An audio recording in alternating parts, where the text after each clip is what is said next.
Amici ed amiche di Una vita da lontano, bentornati, una nuova puntata del 2021.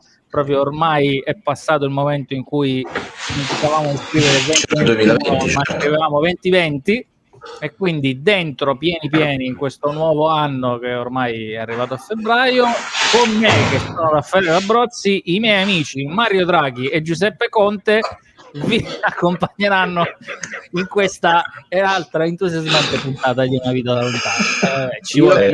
Io voglio fare Giuseppe Draghi, si può? Mario Conte. Non ho parole, non so che cosa dire. Buonasera a tutti e benvenuti a questo farraseo che già si annuncia. Volevo dire, a questa nuova puntata in cui tra l'altro sono Piero, e il cui numero, serie, data, codice fiscale, codice a barre e numero di registrazione al protocollo delle puntate inutili dei podcast inascoltati ce li dirà Emiliano. Allora, benvenuti, buonasera a tutti, buongiorno, buon mattino, benvenuti. Così se Ti ci sei state ripreso ascoltando in podcast. Il saluto della stagione scorsa di Raffaele? Ma io posso fare un saluto di tanti anni fa, metti il gettone, di quando facciamo la radio. Benvenuti alla 36esima puntata complessiva.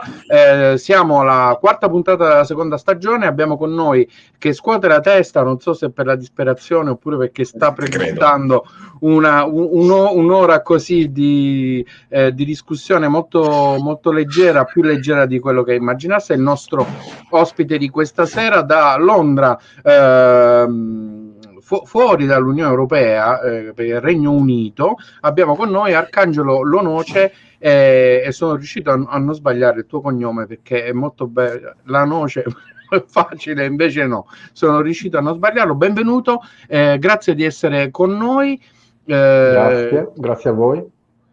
Tu fai parte, diciamo così, di quegli espatriati di cui abbiamo già parlato in un senso ampio, largo e lato, nel senso che sei in Regno Unito, dove siamo stati più volte, lavori in un ambito di cui abbiamo parlato tante volte, ovvero quello del gaming online, quindi ai nostri ascoltatori potrebbe sembrare vabbè, già visto, già sentito, invece no, perché è sempre tutto nuovo. Il tuo percorso, la tua vita precedente prima di questa, diciamo così, è assolutamente unica, e ce la racconterai, questo che ci fa piacere oggi, diciamo pensando alla puntata, facevo una considerazione rispetto all'ambito, diciamo così, rispetto all'ambiente, al business, detto così. Non ci sono corsi universitari che preparano al gioco d'azzardo, a meno che uno non faccia delle attività, diciamo così, personali.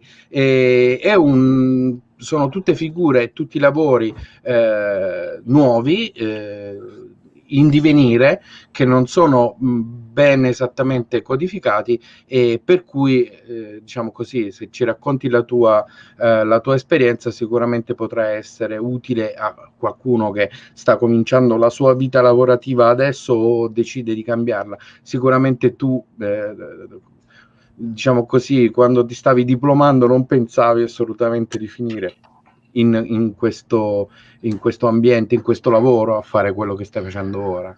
No, certamente no, infatti è stato totalmente casuale. A dire la verità, ci sono dei corsi di formazione che coprono determinate figure nel campo del gioco d'azzardo. Queste sono figure che hanno a che fare soprattutto con i croupier, e soprattutto con la storica industria del brick and mortar, dei casino di terra, no? Ovviamente noi tutti siamo nati in un'epoca in cui non esisteva internet, e quindi almeno noi quattro, non tutti, poi guardate, noi quattro, per quanto qualcuno voglia cercare di farsi passare per un millennial, non credo. Noi tutti siamo nati in un'epoca in cui non c'era internet e quindi non c'era neanche il gioco online, io mi occupo di gioco online per una serie di ragioni e sono finito ad occuparmi di gioco online perché, come tanti, sono arrivato in Inghilterra per una questione personale, fondamentalmente. Io, fin da quando ero piccolo, sognavo di andare in un posto dove si suonasse tanta musica. E quindi l'Inghilterra era ovviamente, fin da quando ero bambino, a dir la verità, era un punto d'arrivo. Cioè, ho incominciato a sognare l'Inghilterra quando ero bambino e mi sono innamorato di Duran Duran, dei Culture Club, e anche prima, insomma, voglio dire, tutti questi gruppi pop che ascoltavo da bambino. Poi ovviamente per me la mia passione per la musica è diventata addirittura fagocitante, nel senso che quando ero un teenager e poi nei miei primi 20 anni e anche oltre, praticamente non pensavo ad altro, era l'unica cosa che volevo fare. E l'Inghilterra va da sé, insomma, voglio dire, è un punto d'arrivo abbastanza scontato, perlomeno lo era, perché adesso le cose sono cambiate un po' da un punto di vista, ma quando c'era un mondo in cui c'erano le etichette discografiche, c'erano tanti concerti, e anche adesso ci sono tanti concerti, però comunque c'erano le etichette discografiche, c'erano tante radio, c'era un sistema di distribuzione, di fruizione della musica. In Inghilterra era molto diverso rispetto a quello che succedeva altrove, e quindi c'erano molte più possibilità.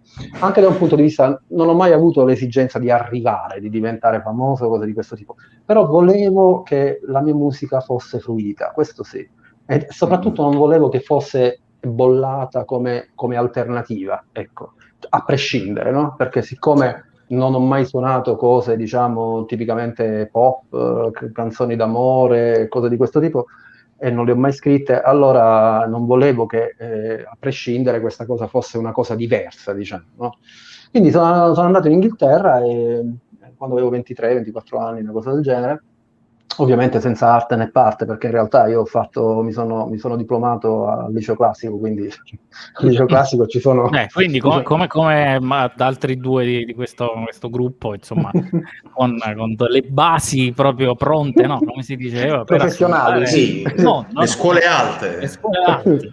Beh, con un bagaglio culturale che ti permette di affrontare tante situazioni diverse. Esatto. Loro due stanno ancora alla crèle di noi abbiamo fatto queste scuole, voi no. No. Bellissimo. Io vorrei citare un nostro comune amico che in una sua dissertazione scritta giustamente ampliò il concetto, non è con un bagaglio, ma con un bagagliaio culturale. Con un bagagliaio, per favore. Ovviamente meglio. Dentro i bagagliai ci entrano più valigie, più bagagli, più cose. Io ti chiedo solo un piccolo passettino indietro. Sì. Da dove vieni dell'Italia, che magari qualcuno ti avrà riconosciuto da un vago accento, ma è sempre... Un accento oxfordiano, anche quando parlo italiano.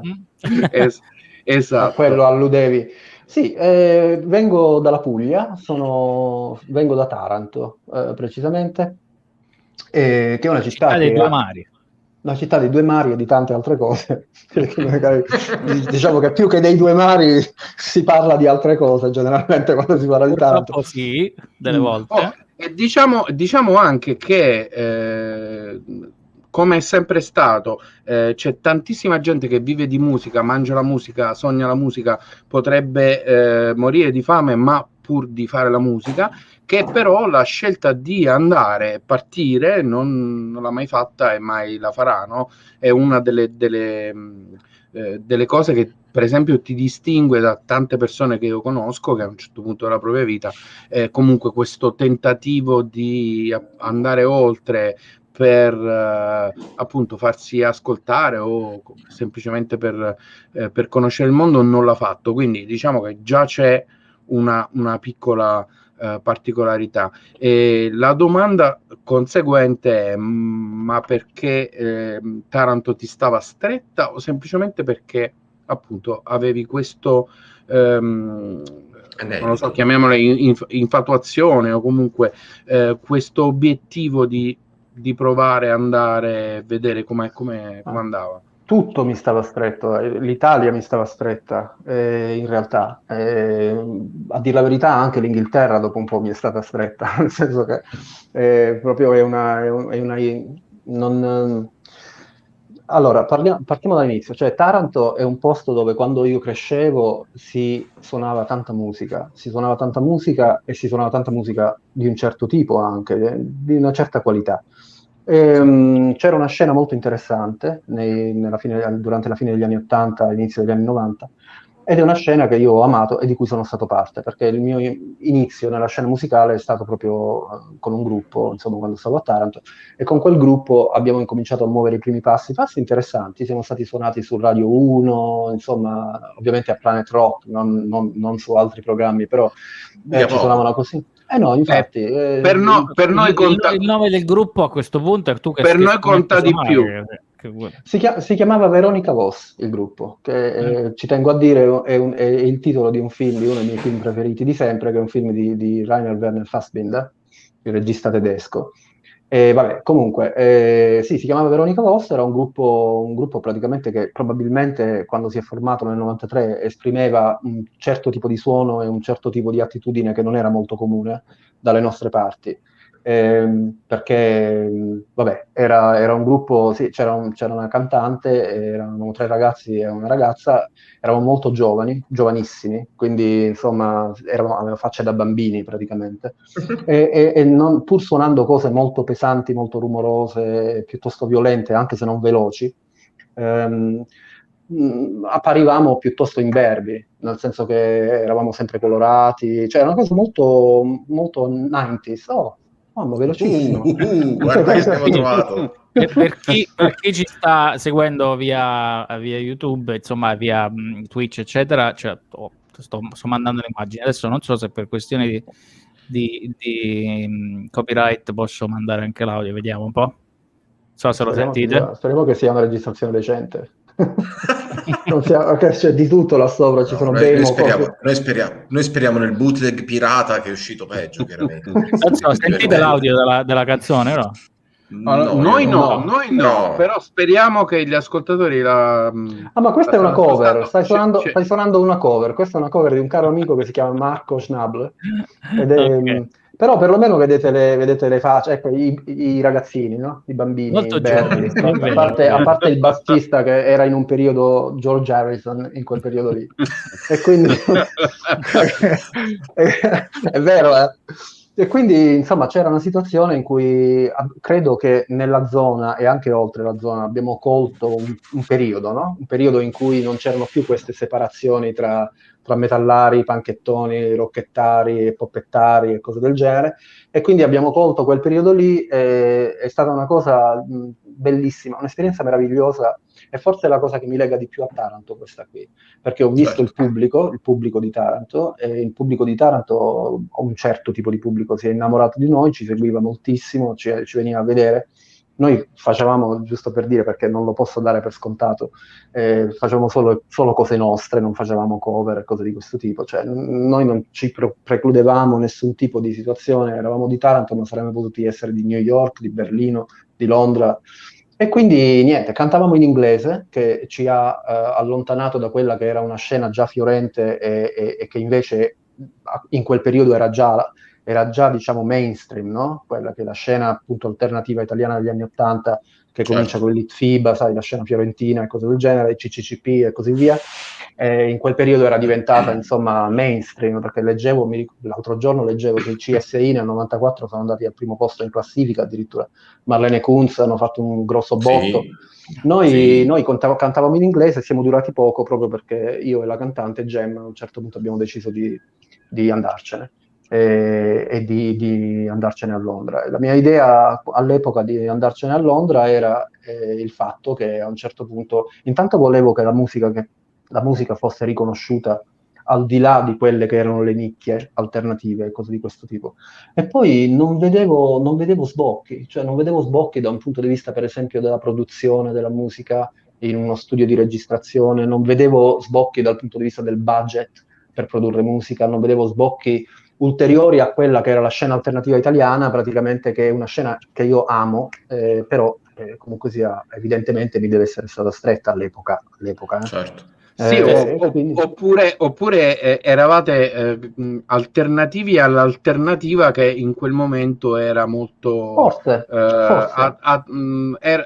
diciamo che l'industria discografica in quel momento lì, l'ultimo suo colpo di coda, ha prodotto un sacco di cose interessanti, ha dato fiducia a un sacco di gruppi che successivamente poi non abbiamo visto più, diciamo, finito il fisico, sono finite le diciamo così, le situazioni di coraggio di produrre chi che sia, e quindi voi in quel momento lì eravate così alternativi che eravate alternativi anche per l'alternativa. No, è probabile. E ti sei ritrovato in una situazione in cui in Italia magari non vedevi un futuro, uno sviluppo o Ma guarda, delle situazioni buone. Se posso interromperti un attimo, Emiliano, devo dire, Certo. questo c'è di sicuro. Posso anche dire un'altra cosa, però. C'è una cosa, io non mi sono mai sentito legato a un paese intendo nel senso di nazione. Cioè, fin da giovane i confini erano molto più ampi. Non ho mai considerato, certo, ovviamente, diciamo che la mia identità in quanto italiano, anche in quanto pugliese, si è rafforzata moltissimo negli anni, stando fuori, ok? Però quando ero più giovane, questa cosa non esisteva, proprio zero. È una cosa che non esisteva, per cui per me, anche forse per via della conoscenza dell'inglese che deriva appunto dalla musica, dall'orecchio musicale, cose del genere, quindi l'inglese l'ho colto fin da piccolo, diciamo, no? Ovviamente l'ho perfezionato col tempo, stando via, come immagini, però comunque sia, era già presente, quindi non mi sono mai sentito limitato da quel punto di vista.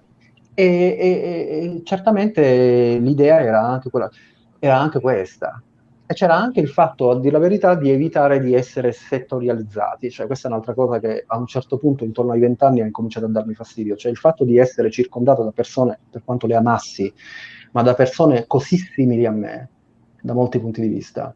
Ecco, questo mi stava stretto anche. Io sentivo mia sorella che aveva già fatto il salto, era già venuta in Inghilterra, mi raccontava delle persone con cui lei lavorava in un ristorante, persone provenienti da ogni parte del mondo e con ogni tipo di background, cioè con cui non potevi parlare di musica necessariamente, non potevi parlare dei gruppi che ti piacciono, non potevi parlare dei film che ti piacciono magari, non potevi parlare di tante cose, ma proprio quello era il bello, cioè era proprio questo che mi eccitava, no? Cioè il fatto di avere apertura verso il fatto di poter avere e non rimanere nel gruppetto del muretto, mettiamola così, esatto, ma avere la possibilità di crescere, di espandere il muretto. Infatti a un certo punto me ne sono andato a Bologna, come abbiamo fatto tutti noi, di un certo tipo di estrazione, di un certo tipo di... Soprattutto dalle Marche in giù, mettiamolo così. A un certo punto. noi che siamo cresciuti, siamo nati tra il 70 e l'80, siamo tutti finiti a Bologna. E un passaggio a Bologna c'è sempre. E quindi a Bologna ho vissuto alcuni mesi meravigliosi proprio, no? Di completo trasporto e di completo abbandono, devo dire. E non entro nei dettagli, però comunque si parla Bologna, del 93, così. appunto, si parla del 93, per quanto Bologna già allora fosse non è più la Bologna di un tempo, no? Come si è sempre sentito dire, insomma. E niente, e anche Bologna, per quanto, voglio dire, abbia passato un periodo meraviglioso lì, comunque sia, quasi subito mi sono accorto che mi stava troppo stretta. E effettivamente sembrava di stare in una riserva, ripeto, una riserva che amavo, che amo tuttora, le persone con cui interagivo erano persone fantastiche, da cui ho preso tanto, a cui ho dato tanto, ho fatto tante esperienze bellissime, però comunque sentivo questa mancanza di veramente di un'apertura quasi oltraggiosa a quello che è il tuo background, a quelle che sono la tua forma mentis, no? Tutte queste cose che tu sai che funziona così e sei in una comfort zone perché tutti quanti parlano dei gruppi giusti, degli scrittori giusti, no. Cioè, verso i 20, 22, 23 anni ho detto no, qua bisogna assolutamente cambiare scenario. E quindi ho provato Londra, che molti direbbero avresti potuto andare a Kathmandu, saresti potuto andare a Kathmandu o a Kuala Lumpur o in Nepal, se proprio volevi cambiare scenario. No? Però vabbè, ma magari... Tanto Londra ha un poco di tutto, anche di questi a 20 anni è un posto che tu, voglio dire, ecco, prima di internet, mettiamo così, quando era tutto ancora da scoprire, quindi c'era un fascino e un'emozione che adesso magari voglio andare a Londra, mi guardo 2 video su YouTube e riesco a capire dove andare, che cosa fare.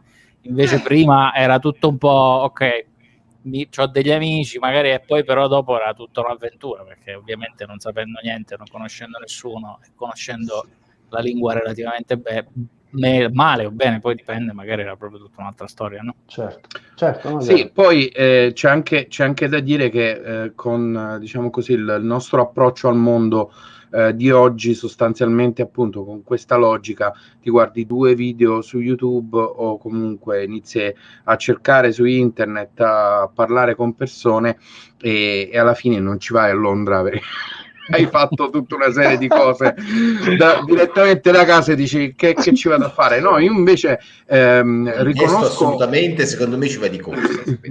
Però... no, va bene, questo è sempre per alleggerire, ma in realtà io avuto il mio amore per Londra, lo ammetto.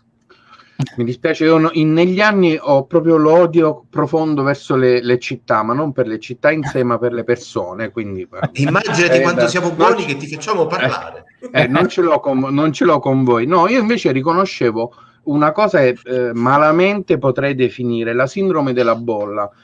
Cioè, Arcangelo, tu hai fatto le esperienze nella tua città, poi ne hai provata un'altra, e in entrambe le situazioni a un certo punto ti sei sentito in una bolla di parlare solo con le stesse persone, sempre delle stesse cose, sempre appunto in una comfort zone, in una situazione normale. Oggi lo viviamo, diciamo così, nella nostra vita virtuale, in cui ci possiamo scegliere le cose da vedere, le persone con cui parlare, gli argomenti di cui discutere ed escludere tutto il resto. Il tuo desiderio invece di avere tutto quello che si poteva avere, di avere anche cose nuove, anche cose non desiderate, ma che poi magari portano a vivere delle esperienze positive, e l'ho chiamata sindrome della bolla, nel senso che in realtà è il contrario, il desiderio di uscire dalle bolle, e sei arrivato a Londra, è ovviamente una città enorme,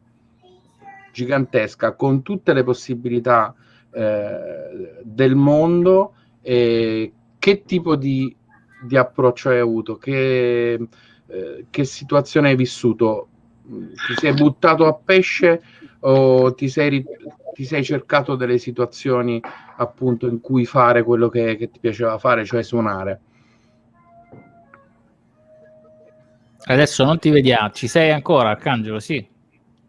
C'è stato un cambio di prospettiva.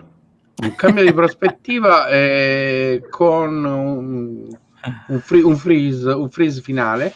Nel frattempo forse sì, la batteria è finita del cellulare. Sì, nel frattempo sì, dicevi... riempiamo con qualche informazione, qualche cosa.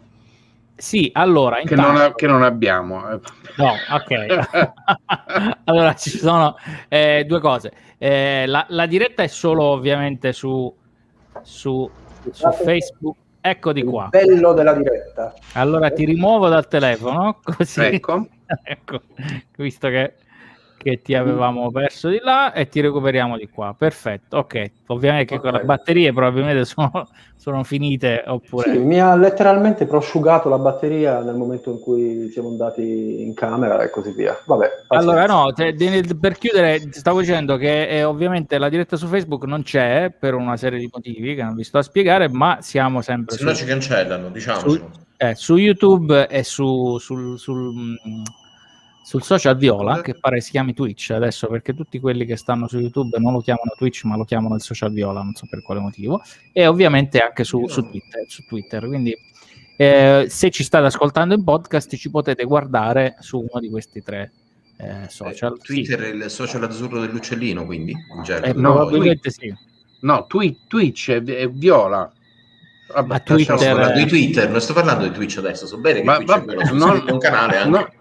Quindi non è il nostro. Quindi iscrivetevi ai nostri canali, così sapete quando siamo live, e potete comunque riguardarvi tutte le interviste precedenti e magari leggere le informazioni che di tanto in tanto vi spariamo su Twitter, per esempio. Quindi, tanto in tanto.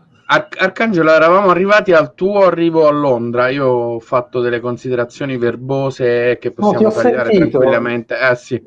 Quindi poi a Londra che hai fatto? Il mio telefono moriva, ma tu per qualche ragione sei riuscito a Ma tu insistevi. Il telefono è stato più logorroico del telefono che moriva, va bene. E questo è un dato di fatto che conserveremo per sempre. Cioè, lo schermo era nero, c'era scritto la marca del telefono, però si sentiva Emiliano però lo sentivo. Oddio, no, vi prego, non riesco a respirare. Allora, a Londra poi, quindi, che hai fatto? Hai suonato, poi finalmente hai trovato un altro lavoro? Ovviamente ho fatto quello in cui noi, voglio dire, il nostro popolo si è fatto onore, no? Tra le varie cose in giro per il mondo, che è quello di fare il cameriere, ovviamente, perché sono arrivato e ovviamente la mia prima esigenza era quella di cercare un lavoro. Siccome poi avevo lavorato pochissimo, perché essendo pugliese, devo dire la verità, quando ero ragazzo c'era ben poco da fare intorno a me, quindi a parte fare un po' di vendemmia e insomma cose di questo tipo, ho lavorato molto poco, avevo molta poca esperienza di lavoro, sono anche un ragazzo fortunato perché ovviamente non sono dovuto andare a cercare qualsiasi cosa pur di poter lavorare, no? Perché i miei genitori non avevano questa esigenza. E quindi niente, appena sono arrivato ovviamente ho trovato lavoro in 2 giorni, no? Questa è una cosa che ovviamente mi ha immediatamente esaltato, perché è un'esperienza quasi inconcepibile per uno che viene dalla Puglia e anche per uno che era stato a Bologna 3 mesi a cercare lavoro e continuava a sentirsi dire no, figlio mio, c'è la crisi, così di là. Pesavo 52 kg e sono andato a cercare lavoro nei cantieri a un certo punto a Bologna, no? E mi guardavano e mi ridevano in faccia, mi dicevano: che devi fare tu? Cioè, ma Cristi, tu svieni dopo 10 minuti. Comunque, ho trovato lavoro, ho cominciato a lavorare come cameriere, ho fatto il cameriere per un po' di tempo, e poi ho cominciato a lavorare per un'altra catena piuttosto conosciuta che è quella di Yo Sushi, dopo un po'.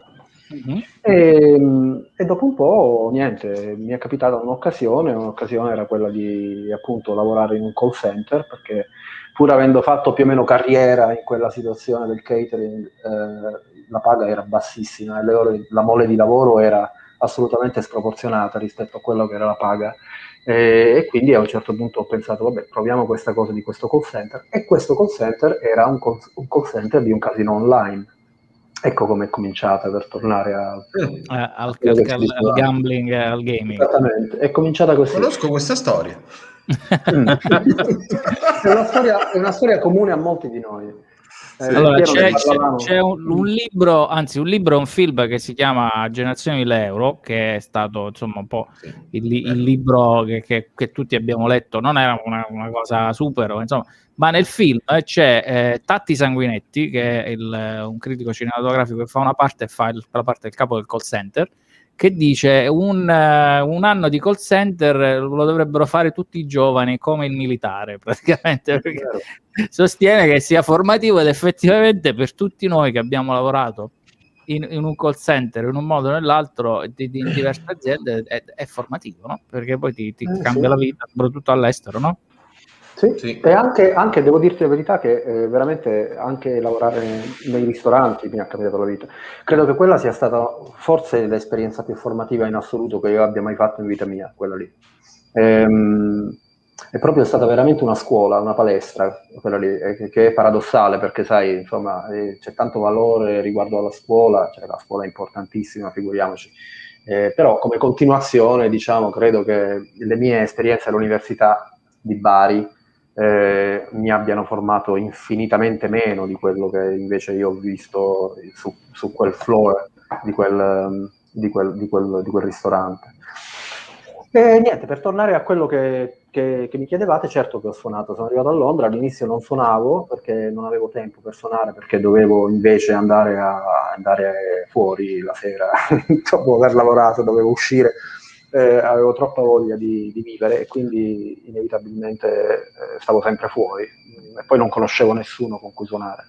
Quindi c'è stato un periodo di integrazione da un certo punto di vista, nel senso che ho fatto tante esperienze, poi dopo un po' ho incominciato a suonare, ho cominciato a fare le mie cose e piano piano insomma le cose sono andate anche abbastanza bene, perché ho suonato con dei gruppi che hanno avuto anche un relativo successo, abbiamo fatto dei dischi, siamo stati suonati in radio, alla BBC, abbiamo fatto delle live sessions a Maida Vale, alla BBC, abbiamo fatto tante cose, siamo stati sui giornali, insomma, così via.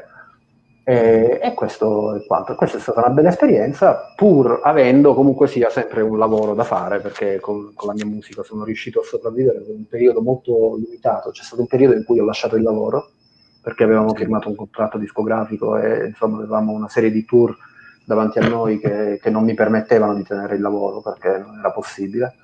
E quindi diciamo che entravano abbastanza soldi per sopravvivere. Si parla di sopravvivenza qui, proprio a livello e niente, vabbè, è andata così. Comunque, poi allora mi correggo, il film non era Generazione 1000 euro, ma era Fuga dal call center. Federico Rizzo del 2009. E quelli probabilmente che sono due film che sono usciti nello stesso periodo, e quindi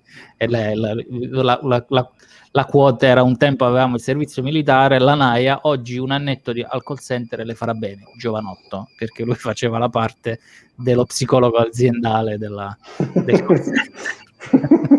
Beh, comunque diciamo così, per generalizzare un po', cosa che ci piace sempre tanto, in realtà qualche mese a contatto con le persone, qualunque tipo di lavoro, farebbe bene a chiunque, per cambiare un po' la prospettiva rispetto al prossimo, detto proprio quello che gli sta più vicino, perché spesso e volentieri ci manca proprio una percezione di immedesimarci negli altri che è grave. Invece io ho sempre ammirato chi riesce a lavorare con il pubblico, e chi lavora nei call center ovviamente è in una prima linea assoluta, anche perché lo devi fare a distanza, quindi attraverso un mezzo non facile, non diretto.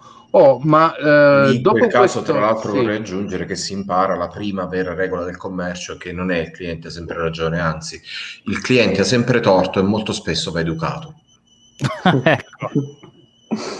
Io tra l'altro avevo una versione un po' più aggressiva del va educato, ma questa volta non la dirò. Questo perché Piero vi dice sempre delle verità, nient'altro che le verità. Invece Arcangelo, come c'è stato diciamo così, dal momento in cui vivevi di musica ed eri riuscito a raggiungere appunto almeno l'equilibrio di sopravvivere con la musica, come c'è stato il rientro invece in un lavoro che non fosse la musica? Quanto tempo è durato quel periodo in cui le cose musicalmente andavano bene? Poco, molto poco, in realtà, perché quando poi è finita quella fase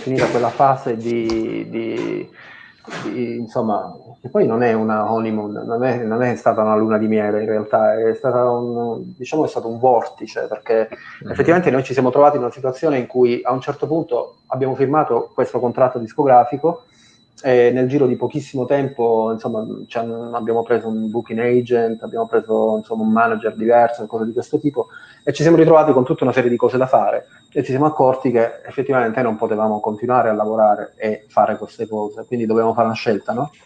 Una volta fatti quadrare i conti, abbiamo visto che effettivamente non saremmo morti di fame e quindi valeva la pena fare la scelta. Però in realtà quando poi è finito tutto questo molto velocemente, cioè quando è finita quella fase in cui abbiamo registrato il disco, è uscito il disco, abbiamo fatto tutta una serie di tour, cose di questo tipo, poi alla fine i soldi non c'erano, perché in realtà i dischi non si vendevano già più. Poi quello è stato un periodo in cui i dischi veramente hanno smesso di essere venduti, perché per esempio proprio nel momento in cui è uscito il nostro album è successo che il distributore dell'etichetta discografica con cui avevamo firmato il contratto è fallito. E questo era un distributore importantissimo. Pinnacle è uno dei più grossi distributori indipendenti della storia, no, della musica. Sui dischi importanti si legge, no, sugli Iron Maiden, dischi di questo tipo, si legge distribuito da Pinnacle e cose di questo tipo. E andava avanti da tanto tempo, poi ovviamente i dischi, come sappiamo, negli anni 2000 a un certo punto non si sono venduti più e quindi è andata così. Quindi niente, sono rientrato a lavorare nello stesso ambiente in cui stavo lavorando, questa volta part-time, perché comunque ero molto impegnato con il gruppo, E poi il gruppo a un certo punto si è sciolto per tutta una serie di ragioni che adesso sono out of topic, no? Off topic. E quindi come si chiamava il gruppo in questo caso, così vediamo il gruppo si chiama Popular Workshop. Ok, allora non lo cerchiamo perché da come me l'hai detto forse mi dico no, ok, andiamo avanti. No, ovviamente fate pure, No. Anzi, sono molto affezionato a Popular Workshop. Fate pure. Vedo se lo trovo, intanto andiamo avanti. E niente, quindi niente, è andata così. Quindi ho ricominciato a lavorare in quell'ambiente, non avevo nessuna voglia, ho formato un altro gruppo con degli amici, però poi a un certo punto è successo che c'erano delle scelte da fare e non tutti le hanno condivise con me. Scelte a livello di commitment, perché bisognava prendere una sala prove e io volevo prendere una sala prove nostra, perché a quel punto ero uscito dall'ottica di andare a pagare a ore, cose di questo tipo. E quindi niente, insomma, alcuni non volevano mettersi in gioco e a quel punto mi è arrivata un'offerta di lavoro troppo forte, irrinunciabile, che questo invece è molto on topic, era un'offerta di lavoro in Italia, tra l'altro. Vedi? Sì, nel 2011 è successa una cosa molto interessante, che certamente è molto on topic. È successo che praticamente in Italia è stato regolamentato il mercato del gioco e quindi c'erano tutta una serie, cioè a luglio del 2011 è partito il gioco online regolamentato, no? Il giochi da casino. Io a quel punto, senza neanche accorgermene, avevo accumulato 8 anni di esperienza nel settore. Era una cosa a cui non ci pensavo neanche, in realtà, no? E quindi niente, il mio CV andava in giro per tutta una serie di situazioni. A un certo punto mi ha contattato un'azienda che appunto aveva preso una licenza e che stava uscendo sul mercato, era una delle prime a uscire sul mercato. Questa azienda era Winga SRL, Winga, che all'epoca era sulla TV, sul digitale terrestre, perché aveva una roulette televisiva, aveva un canale proprio, Winga TV. Era parte di un grosso gruppo, Buongiorno Vitaminic, che era un gruppo piuttosto grosso, quindi era una realtà piuttosto corporate. Io non avevo mai lavorato per realtà di questo tipo e soprattutto non avevo mai lavorato in Italia, in realtà. Quindi la cosa mi interessava moltissimo, cioè era veramente stimolante, sia per una questione professionale, perché era un management di prodotto che non avevo mai fatto prima, per quanto avessi abbastanza esperienza da quel punto di vista. E quella è una cosa, per esempio, che per tornare a noi, certamente è un lavoro che mi è stato offerto per via della mia esperienza londinese, senz'altro, perché mi sono accorto, anzi mi è stato detto, che c'era pochissima gente con il mio expertise. C'era pochissima gente e questo dipende dal fatto che io ero andato via e avevo fatto tutta una serie di esperienze in un posto in cui queste cose, sai, diciamo che ci sono tante situazioni che succedono e quindi poi sono rimbalzato indietro in Italia, paradossalmente in questa posizione corporate, che non mi sarei mai aspettato, a dir la verità, quando sono andato via dall'Italia. Ma in quel anche una scusami. Vai Piero. Quindi tu sei stato a un certo punto protagonista anche di una cosa che fa quasi sorridere, ma hai affrontato anche l'integrazione del rientro in patria. Sì. Perché non è una cosa semplice decidere di tornare in francamente Italia è stato fantastico. È stata una cosa meravigliosa. Io ho amato quel periodo. È durato solo un anno, quindi non ho avuto neanche modo di stancarmene. E poi c'era talmente tanto lavoro, era una startup, quindi lavoravo 16 ore al giorno, insomma. Però è stata un'esperienza veramente, veramente fantastica, perché proprio da questo punto di vista, cioè il fatto di proprio il rientro che è eccitante, io mi sentivo un po' in trasferta in Italia, però paradossalmente mi sentivo in trasferta nel mio paese e tra la mia gente. Che è una posizione, devo dirvi, anzi voi lo sapete perché insomma condividiamo un percorso, è una posizione inebriante da molti punti di vista, perché ti permette di prendere le cose che ami, delle tue cose, e ti permette da un certo punto di vista di non sentirti, perdonatemi la parola, però ci vuole, infognato dalle cose nelle cose che non ti piacciono, perché effettivamente hai appunto a quel punto, cioè i tuoi orizzonti sono già allargatissimi, non è quindi è così. E ho amato quel periodo, è stato veramente fantastico. Sono stato costretto a tornare a Londra dopo un anno per questioni personali, per una scelta, insomma, della mia compagna, però dal mio punto di vista sarei rimasto, perché c'era ancora tanto da fare. Non avevo ancora conosciuto dove era stato, Milano. scusami? Scusami? Con Winga dove eri rientrato esattamente? Roma, A Milano. Milano? A Milano.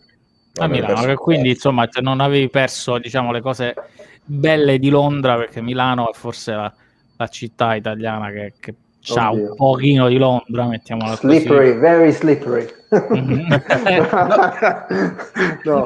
No. Però insomma sì, si muovono a Milano, si muovono le cose un pochino di più rispetto al resto Io d'Italia, sono no? tornato in Italia 2 volte. Una volta è stata quella volta lì e un'altra volta è stata 3 anni fa, quando sono tornato dalla Spagna, perché poi ho vissuto anche 2 anni e mezzo in Spagna, dove sta Piero adesso, no? Ho vissuto 2 anni e mezzo in Spagna lì, sempre per lavoro, e tutte e 2 le volte l'ho vissuta veramente come se, cioè senza voler fare nessun tipo di paragone. Sono tornato in Italia e ho pensato, oh, allora Londra sta lì, quando la voglio, quando ci voglio tornare, sta là, ok? Adesso siamo in una situazione completamente diversa e godiamoci questa cosa, godiamocela. E quindi quando sono andato a Milano, i clubs milanesi, per esempio, che erano, insomma, facevano l'occhiolino a quelli londinesi, no? Più che in ogni altro posto italiano, non me li sono neanche guardati, perché non era proprio veramente, cioè, il mio interesse. In quel momento Milano, il mio interesse erano le trattorie, i ristoranti, i musei, la gente, i bar. Cioè, mi ricordo il primo giorno che sono arrivato a Milano, andando in ufficio, mi ospitava un amico, mi sono fermato in 4 bar, mi sono fatto 4 cappuccini. 4. Camminavo. È vero, ce l'ho avuto anch'io quella cosa lì quando sono stato quegli Troppo 8 mesi bello. tra Como e Lugano, che andavo nei supermercati e compravo della roba da mangiare che trovavo buona a poco prezzo, e quindi dicevo, oh, ma poi l'esperienza, io volevo vivere l'esperienza dell'inizio della mattina, dell'inizio della giornata, della gente che va a lavorare, no? E quindi era una cosa che mi piaceva tantissimo, entrare in questi bar dove c'era tutta questa gente, questa produzione di cappuccini continui a livello industriale. Una cosa bellissima che poi mi ha ricordato certe cose che amo insomma, dell'idea di Italia che mi sono fatto negli anni. Ovviamente io a Milano non ci ho mai vissuto prima di allora, però sentivo i dischi di Giorgio Gaber, esposto ai film, così via. Quindi c'è un'idea, no? Anche che si forma da un certo punto di vista di un certo tipo di città, un certo tipo di Milano, la nebbia la mattina, cose di questo, la gente che corre da tutte le parti. E me la sono proprio goduta. È stato bellissimo, veramente. Guarda. Ho fatto pochissime esperienze fuori dall'ufficio e dai miei colleghi, no? Però ho vissuto il background con gioia, veramente. Oh, ma il passaggio appunto dalla musica, dal vivere di musica, Sì. al tornare in una situazione lavorativa o entrare in una situazione lavorativa che poi si è evoluta molto velocemente, non ti ha dato tanta possibilità di rimuginarci su, hai fatto delle scelte così, distinto, molto energiche, non ti sei pianto addosso perché quella storia non era andata come volevi, è stata una mia eccetera, scelta, eccetera. è stata una mia scelta. Cioè, la musica io l'ho suonata da quando avevo 14 anni, l'ho suonata e praticamente non ho fatto altro, anche se ho fatto altro, però avevo una tunnel vision e quindi tutto quello che dovevo fare l'ho fatto, veramente. Poi a un certo punto è successo che, anzi, l'idea, quando mi è stato offerto di andare a Milano, io ero contento perché per la prima volta mi sono detto, oh, finalmente posso uscire da Londra, finalmente posso anche immaginare un mondo, no? Che non sia quello di stare a Londra, fare dischi, far parte di questa scena, di questo giro. Posso fare qualsiasi cosa, è stata quasi una liberazione. E questo penso che vada anche col fatto che, vabbè, queste sono cose personali, cioè la mia ispirazione per qualche ragione è andata scemando, e questo penso che abbia a che fare anche col crescere, con il venire a patti di certe esigenze, certe istanze che magari quando sei più giovane devi esprimere in modo dirompente e radicale attraverso la musica, se no finisci in manicomio o in galera, quindi è meglio farlo attraverso la musica. E invece col tempo, poi con queste esigenze vieni a patti e quindi a un certo punto diciamo che viene a mancare la fiamma, no? Quella fiamma che ti costringe a scrivere musica, a suonare musica, perché trovi altri canali, insomma, no? di espressione. E un canale di espressione è stato proprio il lavoro. E a un certo punto mi sono innamorato del mio lavoro, mi sono innamorato del prodotto. È successo quasi per caso, insomma, è stato così. E quell'ardore che mettevo nella musica, ovviamente senza le perché non può mai essere la stessa cosa, però l'ardore che mettevo nella musica, o perlomeno nell'oggettivazione della musica, perché io ho sempre voluto, sono sempre stato molto ambizioso nelle cose che ho fatto, anche musicalmente parlando, ho incominciato a metterla nel lavoro. E a quel punto... Arcangelo, noi chiediamo sempre a tutti i nostri ospiti, o almeno quasi tutti l'abbiamo chiesto, se c'è stato un momento in cui hanno realizzato di essere diventati espatriati, nel senso di pensare a casa propria come non più all'Italia, un posto dell'Italia, ma come a un posto in un altro paese.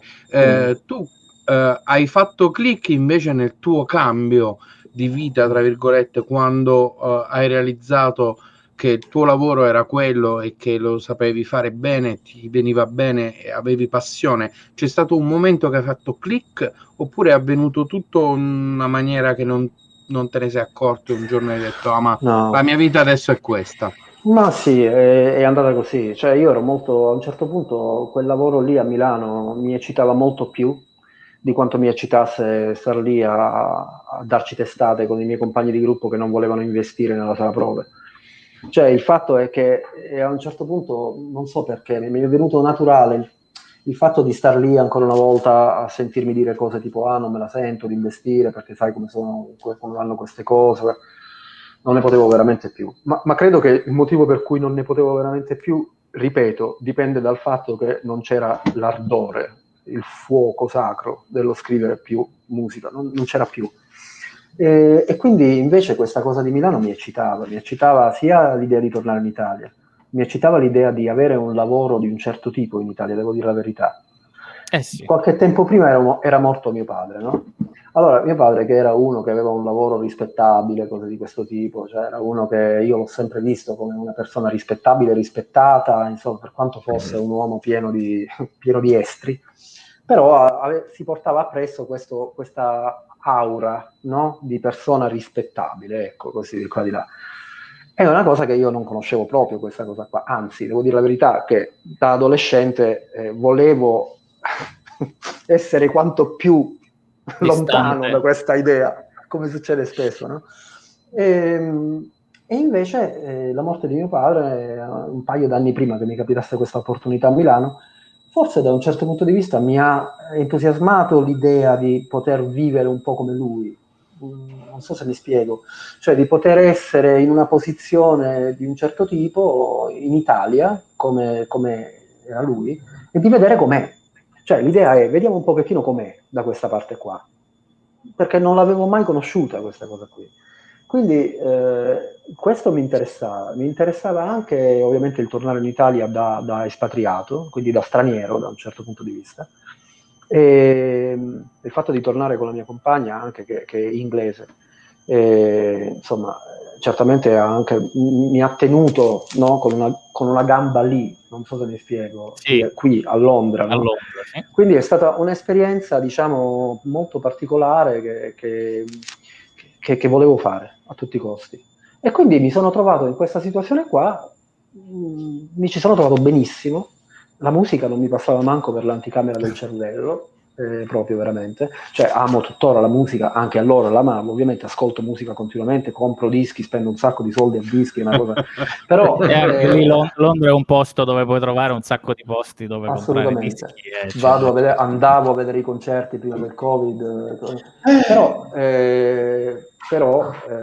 è un altro momento della mia vita questo qui, e forse adesso da un certo punto di vista sto ricominciando ad accarezzare l'idea di fare certe cose, però in quel periodo lì invece proprio veramente era un periodo in cui mi sono buttato completamente in una nuova fase della mia vita, con molta gioia, devo dire, molto entusiasmo. Allora, brevemente ci hai detto di aver fatto un'esperienza di vita e di lavoro in Spagna, precisamente alla Linea, ovvero a Gibilterra, lavorativamente parlando, ma adesso sei a Londra, quindi sei ritornato su. Diciamo così, la tua città, la tua vita, dove la vedi? La vedi a Londra, oppure dove c'è un buon lavoro, una bella situazione interessante, non ti sei ancora, diciamo, ancorato definitivamente? No, Londra sarà per sempre la mia base, credo, perché qui ho tanti amici, insomma è una città che conosco veramente bellissima, è È un'immagine che fantastica. uscirà oggi su tutti i giornali, le radio, insomma è un cartellone, ecco, per chi ci ascolta in podcast, che dice mi manchi come un concerto, praticamente qualcuno bello, che ha scritto con lo spray su un cartellone bianco. Molto bello. Scusate l'introduzione, ma ci voleva perché insomma si parlava di musica, prego. Sì, no, Londra sarà sempre la mia base, credo, perché sono tanti anni, troppi anni che sono qui. È una città che conosco, è una città che mi assomiglia da un certo punto di vista, perché è una città che ama il cambiamento, no? E quindi continua ad aprirsi, continua a cambiare. E questa è una cosa che mi piace molto di Londra. Fin dall'inizio, io non lo sapevo questo quando sono andato a Londra, ovviamente, però insomma l'esigenza che mi ha portato a Londra era proprio questa, e ho trovato una corrispondenza nella città. E quindi credo che sarà sempre la mia base. Però non so dove andrò, in realtà, non ho veramente idea. Cioè, quando sono andato in Spagna, adesso se posso, vorrei ritornare a quel discorso che stavamo facendo, proprio nella costruzione di una identità, da un certo punto di vista, sia da italiano, ma anche un'identità da espatriato, no? Le due cose insieme. Quando sono andato a Gibilterra, è una cosa che non volevo fare lì per lì, quando mi è stata proposta, perché non volevo lasciare Londra, non volevo lasciarla più. Certamente non mi andava di andare a Gibilterra.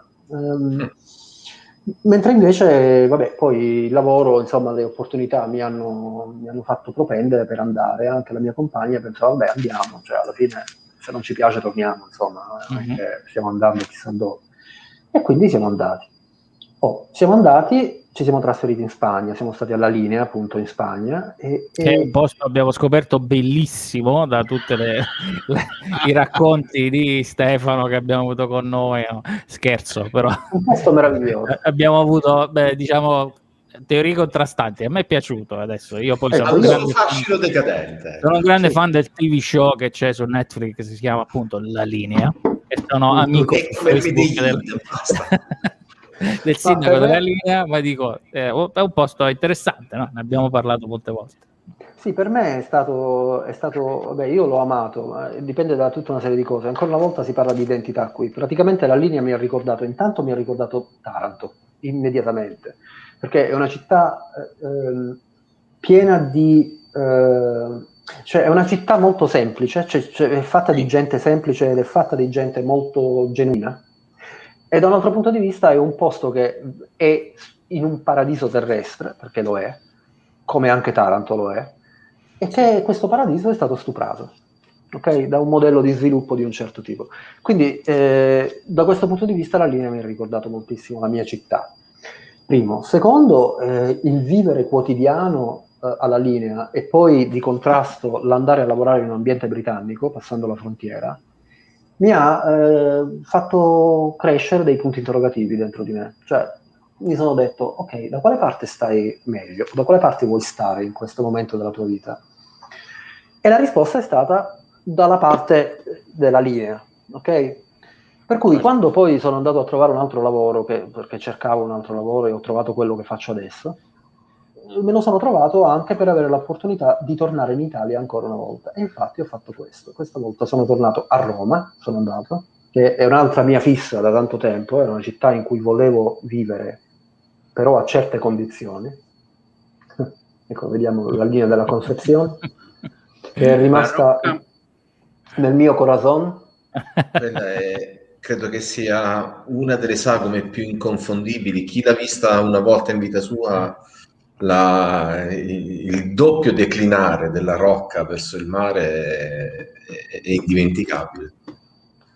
E quindi poi in Italia no? Ti hai detto dalla Linea? Mi sono trasferito a Roma, ho vissuto 3 anni a Roma.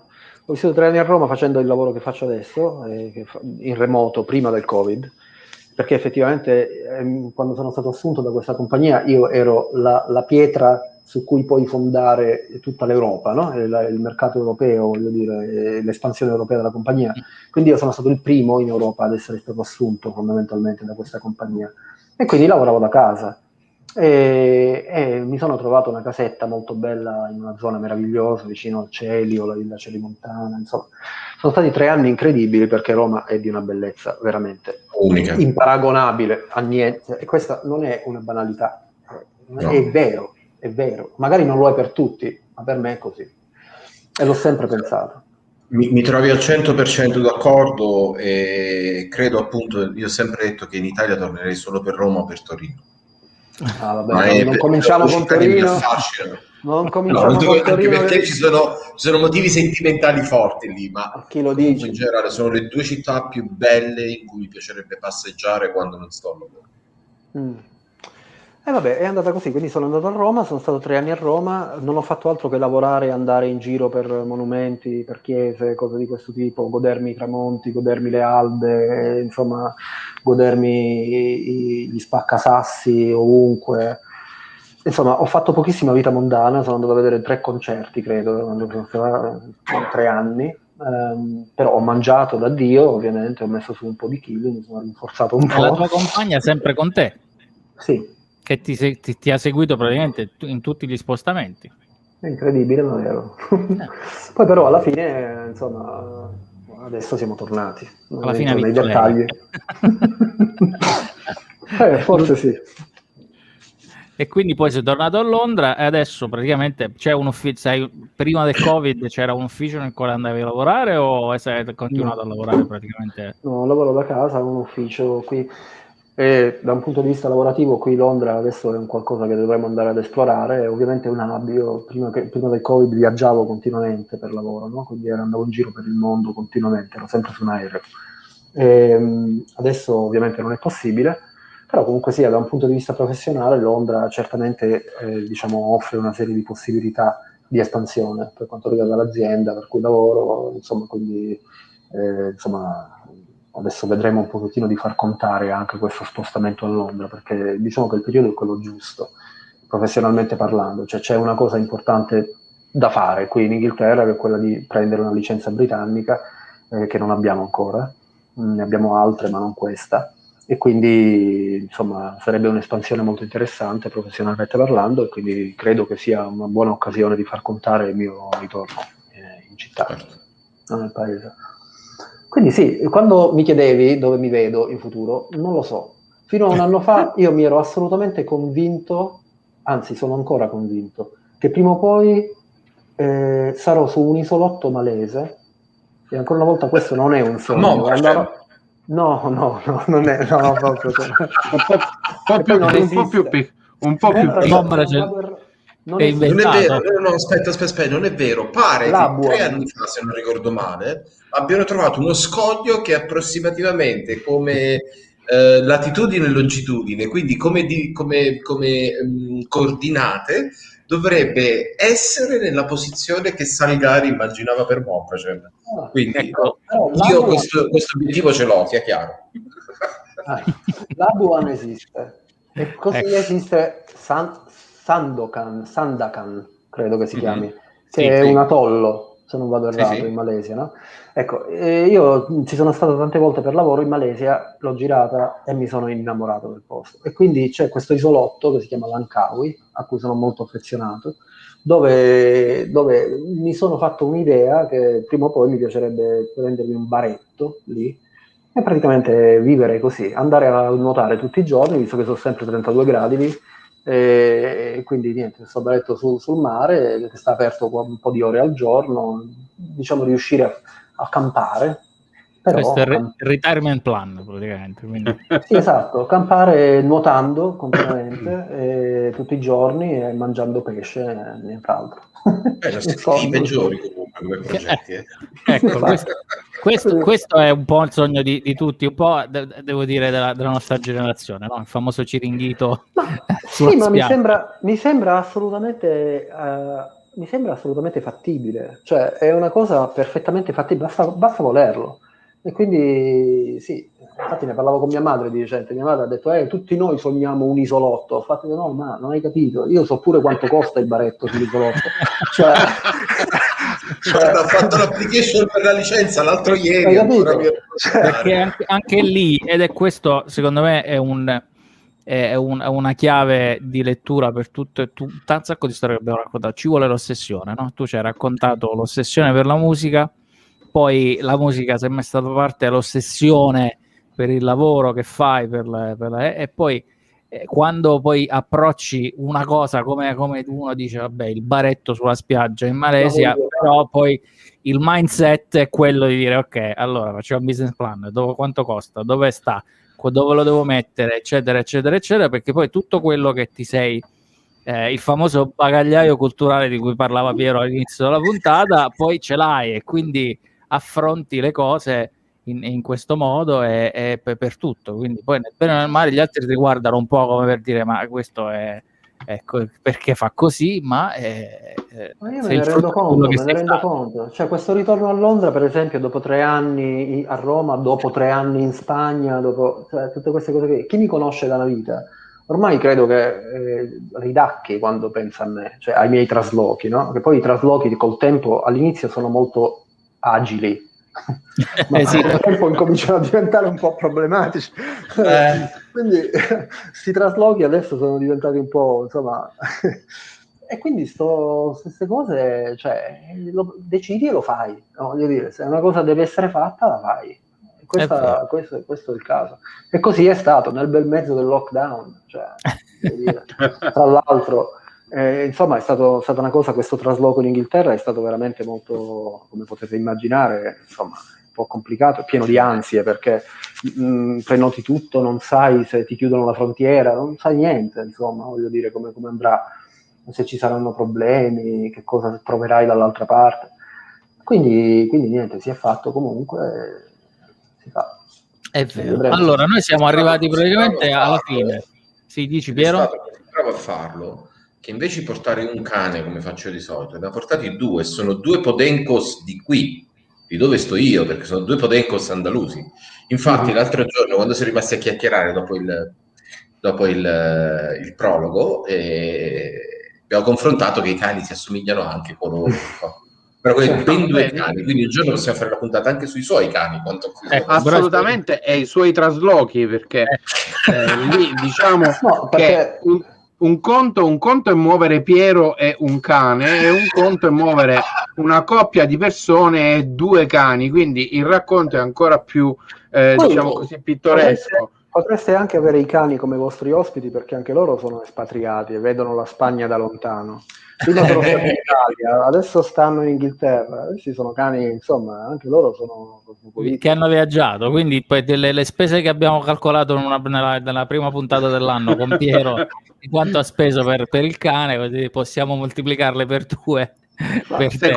Secondo me Arcangelo è stato un po' più bravo, ha fatto massa critica secondo me, e quindi è andata un po' meglio. Allora, noi dicevamo siamo arrivati alla chiusura della trasmissione, sostanzialmente siamo riusciti a farci raccontare tutta la storia, anche se in alcune fasi più velocemente, in altre un po' meno. Noi assolutamente ti ringraziamo Arcangelo di essere stato con noi, perché sei stato una primizia non per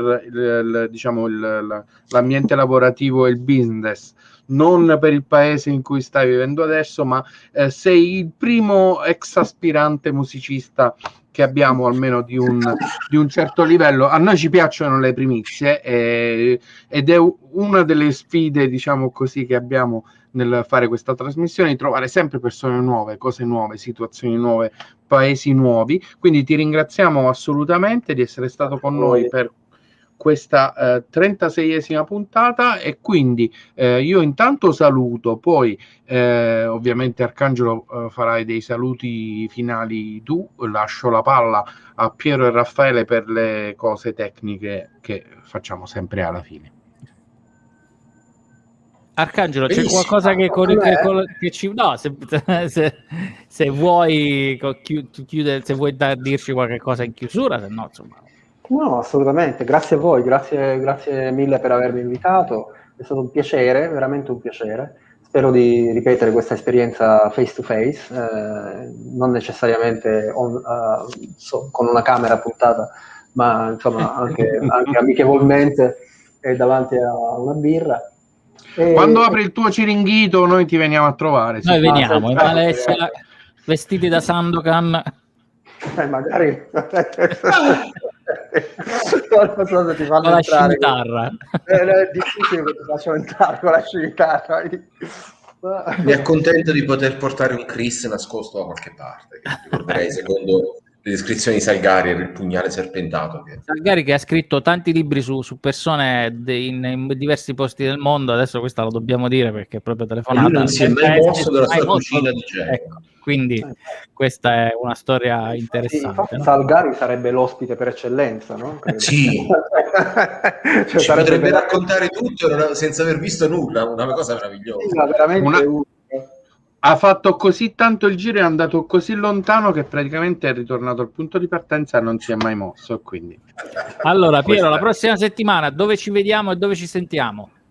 No, dove ci vediamo lo dovrai dire tu. Ci sentiamo come sempre l'11 di febbraio per la puntata prossima, chiaramente alle 18:30 GMT, 19:30 orario dell'Europa del Sud, 20:30 orario dell'Est, mentre invece se volete andare in una capitale extraeuropea che vi può aiutare in un periodo di pandemia, a Sanaa ci potrete seguire tranquillamente connettendovi alle 21:30 di 21:30.